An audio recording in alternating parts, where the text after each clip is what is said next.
All right, let's wrap up our lesson on tangents with a good old word problem.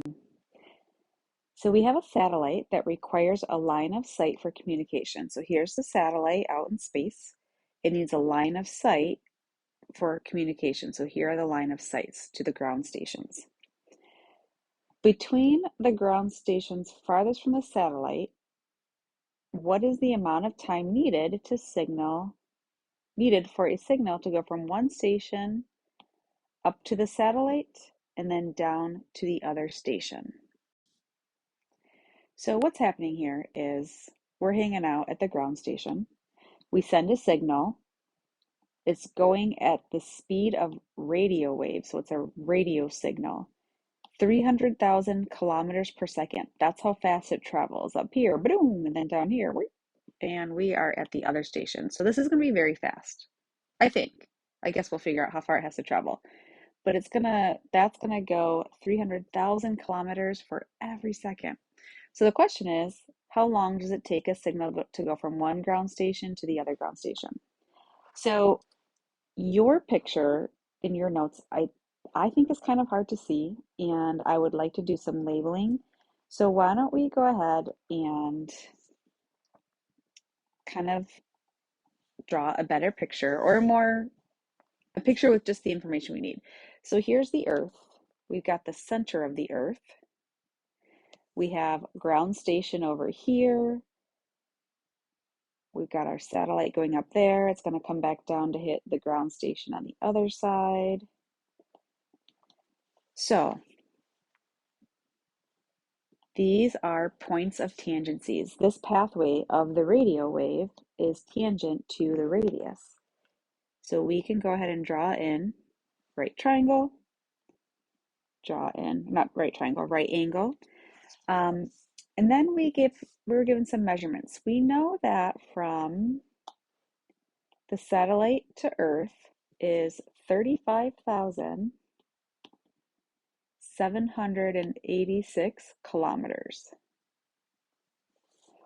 Well, if we're going to work with right triangles, that's not the full right triangle, right? It actually goes all the way to here, which is a radius of the Earth. And they told us the Earth's radius up here is 6,371.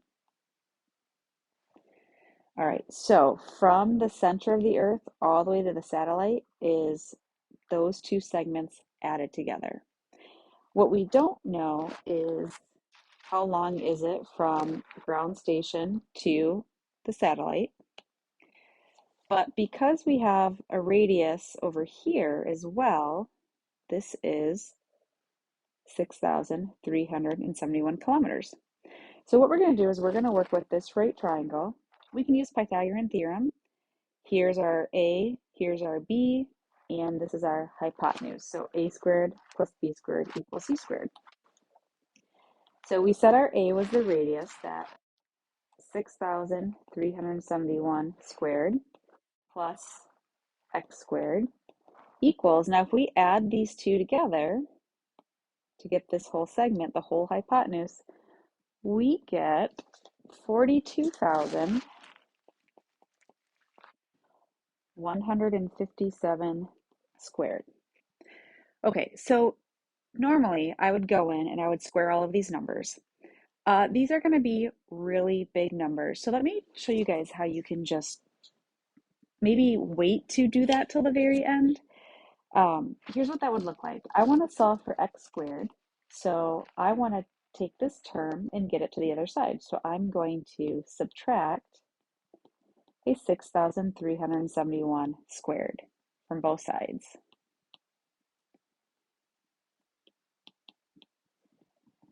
6,371 squared minus a 6,371 squared cancels. So I'm going to carry down the x squared. That's equal to 42,157 squared minus 6,371 squared. Now I want to square root both sides. So x is equal to this. And that's something I can type into my calculator.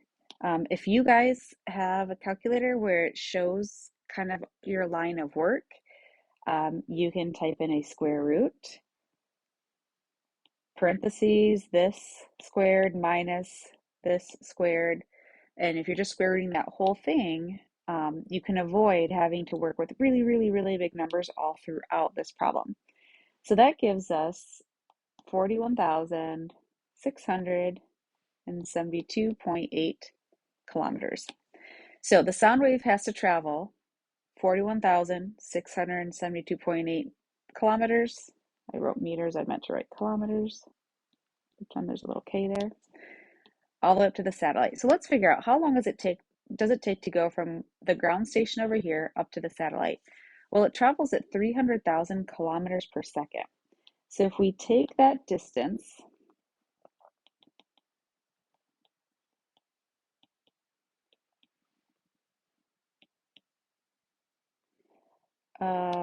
so the time to travel to the satellite,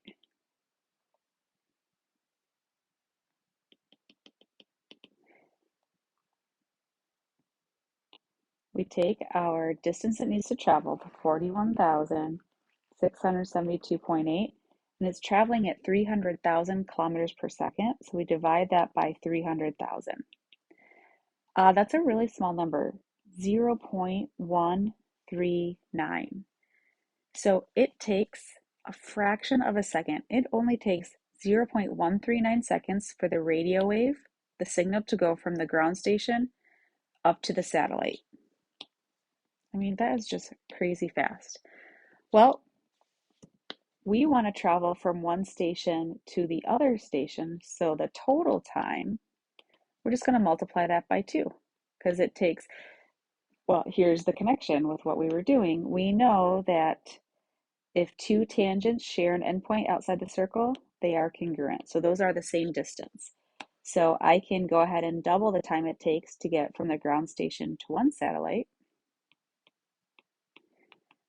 because I know the same distance is on the other side. So we have 0.278 seconds.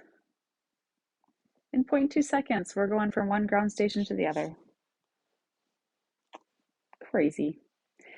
All right, so part B, this one's going to be pretty fast. We have to figure out the perimeter of A, B, C, D, this whole shape. If we look at this, point A to the circle perpendicular, point A to the circle perpendicular. That means these are two tangents. When two tangents share an endpoint, their segments are congruent. So if this is 7, this is 7. All right, point B to the circle, well, if that's a right angle, this is a right angle on this side as well, right? And over here, point B to the circle, we've got a right angle, which means there's one on the other side. So point B to the circle is a tangent, point B to the circle is a tangent, so these two are congruent. If this is 2, that means that must be a 2 over there. All right, let's take a look at point C.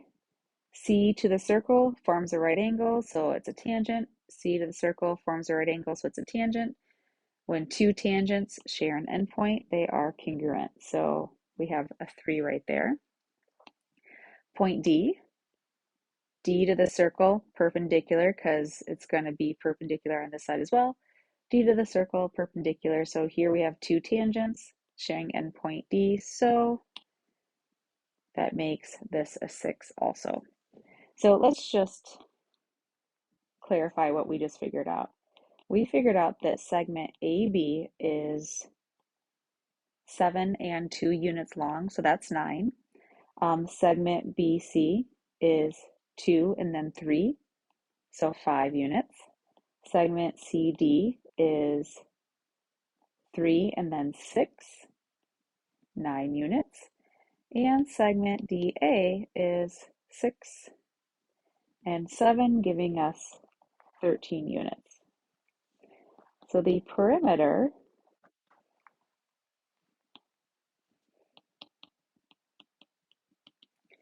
we just add those up, 9 plus 5 plus 9 plus 13, and we get 36.